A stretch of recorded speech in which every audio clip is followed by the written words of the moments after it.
হে ভোলানাথ, হে মোদের ভোলানাথ, থেকো তুমি মোদের বাসে করো আশীর্বাদ।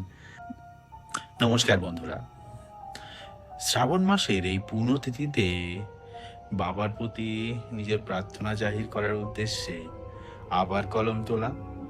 তো জানিও কিরকম হয়েছে। সময় যত কাটছে মন তত ভাবছে, তোমার প্রতি আমার প্রেম কেমন অচিরেই বেড়ে যাচ্ছে। এতদিন কেমন যেন ছিলাম আমি একা, গত বছরই তোমার সাথে আমার হয়েছিল যে দেখা।